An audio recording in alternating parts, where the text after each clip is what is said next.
আসসালামু আলাইকুম সবাইকে। কেমন আছেন সবাই? আশা করি ভালো।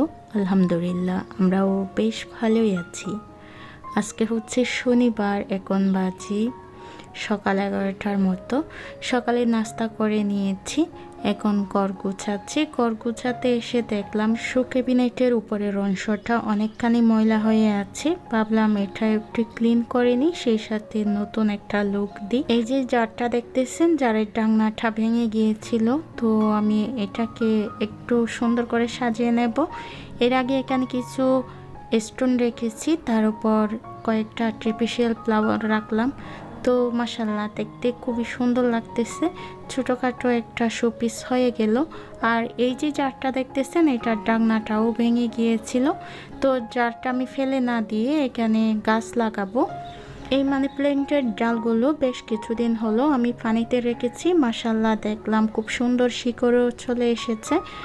তো প্লাস্টিকের একটা ছোট্ট পানির গ্লাসের মধ্যে রেখেছিলাম, তো এখন ভাবলাম একটু সুন্দর করে রাখি কালারিং কিছু স্টোন দিয়ে, তাহলে দেখতেও ভালো লাগবে জায়গাটা। আর এই জারটাও ইউজ করা হবে। এখানে আমি কিছু পানি দিয়ে দিচ্ছি, সেই সাথে দেব কিছু কালারিং স্টোন আর মানি প্ল্যান্ট গাছগুলো দেব। অল্পর মধ্যে খুব সুন্দর করে জায়গাটা আমার অর্গানাইজ হয়ে যাবে, দেখতেও খুব বেশি ভালো লাগবে, আপনারা দেখতে পারবেন। এই যে ভিডিওটা দেখতেছেন, এই ভিডিওটা আমার বেশ অনেক দিন আগের, এটা হচ্ছে 9 সেপ্টেম্বরের ভিডিও। ওই দিন আমি একটু অসুস্থ ছিলাম, তবে আমার মনটা খুবই ভালো ছিল, খুব খুশিতে ছিলাম, কারণ ওই দিনটা আমার জন্য খুবই স্পেশাল একটা দিন। কেন স্পেশাল, আজকে ভিডিওতে আপনারা শেষ পর্যন্ত যদি থাকেন তাহলে দেখতে পারবেন। এই যে মানি প্ল্যান্ট গাছটা দিয়ে আমি খুব সুন্দর করে সাজিয়ে নিয়েছি। আপনারা আমাকে কমেন্টস করে জানাবেন তো আপনাদের কাছে কেমন লেগেছে। আমি জানতে পারলে কিন্তু আমার কাছে বেশ ভালো লাগবে। গাছ দিয়ে ঘর সাজাতে বরাবরই আমার কাছে ভীষণ ভালো লাগে।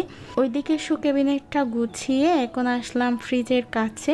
আসলে দুপুরের জন্য কি কি রান্না করব সেগুলো এখন একটু বের করে নিচ্ছি, আর বের করে ভিজাতে দিয়ে দেব। এগুলো আরেকটু আগে দেওয়া উচিত ছিল, এখন প্রায় 11টা মতো বেজে গেছে। দুপুরের জন্য রান্না করব আজকে হচ্ছে মুরগির মাংস, সেই সাথে রূপচাঁদা মাছ, আর আজকে একটু বিরিয়ানিও রান্না করব। সব কিছু এখন আমি ভিজিয়ে রাখবো। যেহেতু অসুস্থ আছি তাই কাজগুলো একটু অল্প অল্প করে নিচ্ছি, এক নাগারে কাজ করতে পারতেছি না। এদিকে রান্নাঘরটাও একেবারে ক্লিন করে নিয়েছি, এখন রান্নাটা বসিয়ে দিচ্ছি। চুলায় প্রথমে ভাত বসিয়ে দেব, এদিকে ভাত রান্না করা হয়ে যাবে, ওইদিকে আমার রান্নার জন্য যা যা লাগবে সব কিছু আমি গুছিয়ে নিতে পারবো। আর এই কাজটা আমি বরাবরই সবসময় করে থাকি, রান্নাঘরে এসে প্রথমে চুলায় ভাত বসিয়ে দিই। এই যে ভাত রান্না করা হয়ে গিয়েছে, এখন আমি মুরগির মাংসটা চুলায় বসিয়ে দেব। আজকে দুপুরের জন্য বেশি কিছু রান্না করব না, মুরগির মাংস দিয়ে আলু দিয়ে একটু ঝোল করে রান্না করব, সেই সাথে রূপচাঁদা মাছ ভুনা করব, সেই সাথে বিরিয়ানিটা বিকালের দিকে রান্না করব, রাতের বেলায় খাওয়া যাবে। এদিকে মুরগির মাংস রান্না করার জন্য পেঁয়াজ বাটা, সেই সাথে পেঁয়াজ কুচি, রসুন বাটা, আদা বাটা, সেই সাথে সব ধরনের গরম মশলা অ্যাড করে দিয়েছি। আর এখন মরিচ গুঁড়া, হলুদ গুঁড়া, ধনিয়া গুঁড়া, সেই সাথে 1 চামচ মতো জিরা গুঁড়াও দিয়ে দেব। মুরগির মাংস আসলে সবাই রান্না করতে পারে, তাই আর অত ডিটেলসে শেয়ার করলাম না। এখানে সব ধরনের রাফ ইউজের যে মশলাগুলো আছে সেগুলো দিয়ে দিয়েছি, আমি তো আগেই বললাম। এখন একটু সামান্য পানি দিয়ে মশলাটা ভালো করে কষিয়ে মাংসগুলো দিয়ে ভালো করে মাংসটাও কষিয়ে নেব।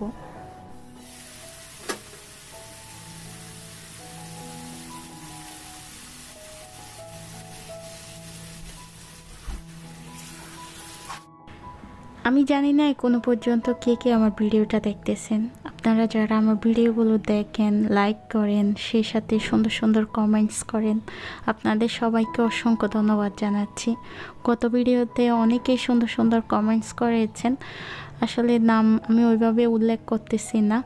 তবে অনেক আপুরাই খুব সুন্দর সুন্দর কমেন্টস করেছেন। আমি অনেক দিন পর পর ভিডিও আপলোড করি, তারপরেও আপনারা আমার ভিডিওগুলো দেখেন, সুন্দর সুন্দর কমেন্টস করেন। আপনাদের সবাইকে অসংখ্য ধন্যবাদ জানাচ্ছি।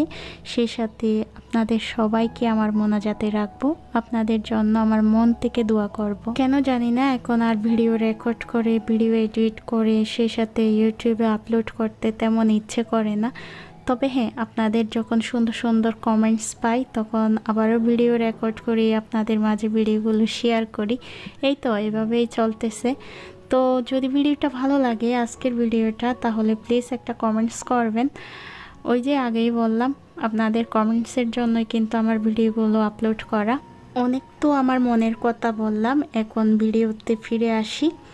এই যে দেখতেছেন আলুগুলো কাটতেছি। 1 কেজি আলুর দাম নাকি 40 থেকে 50 টাকা। আর ওই আলুগুলো যদি পচা হয় কেমন লাগে বলেন তো। যে আলুগুলো পচা ছিল কেটে বেছে যা নিতে পেরেছি সেগুলো পানিতে ভিজিয়ে রাখলাম।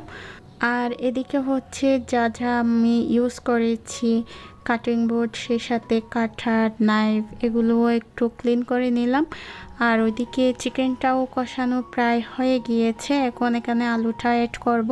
আজকে রান্না বান্নাগুলো আসলে অত ডিটেলসে শেয়ার করতেছি না। এদিকে হচ্ছে রূপচাঁদা মাছটাও আমি রান্না করে নিচ্ছি।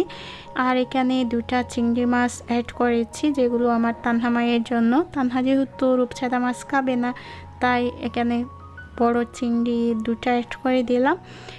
এখান থেকে তুলে নিয়ে তানহাকে খাওয়ানো যাবে। রূপচাঁদা মাছটা একটু বোনা বোনা করেই রান্না করব। এখানে সিদ্ধ হওয়ার জন্য একটু পানি অ্যাড করেছি। পানিটা আসলে রান্নার শেষ পর্যায়ে এসে একেবারে বোনা বোনা হয়ে যাবে। আর যে বিরিয়ানি রান্না করব, এখানে হচ্ছে বিরিয়ানির চাউলটা নিয়ে নিচ্ছি।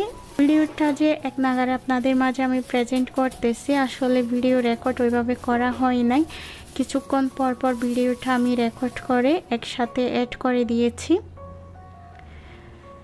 এখানে একটা ডিমের পুডিংও বানিয়ে নিয়েছিলাম একেবারে শেষের দিকে এসে।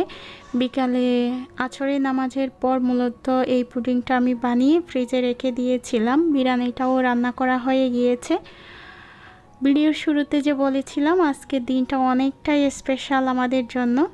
কারণটা হচ্ছে আজকে আমার রাজপুত্র, আমার তাহা বাবার জন্মদিন।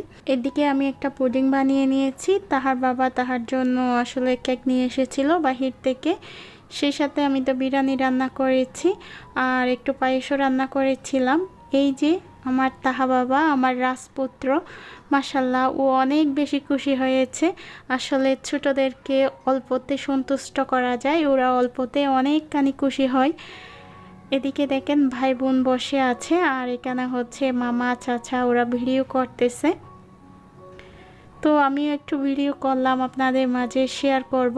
আর আমারও স্মৃতি হিসাবে থেকে যাবে এটা, ওরা যখন বড় হবে তখন দেখতে পারবে।